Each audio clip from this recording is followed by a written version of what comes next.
Die SI-eenheid verlading is die korrekte antwoord is D, coulomb.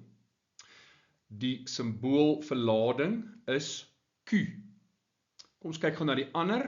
Ampere is die SI-eenheid vir stroom. Symbool vir stroom is I, van die Frans intensité du courant, die intensiteit van die stroom.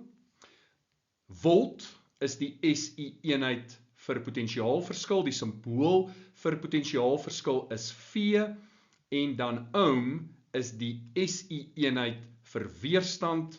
Symbool vir weerstand is R vir resistance. Nou waarvoor staan SI?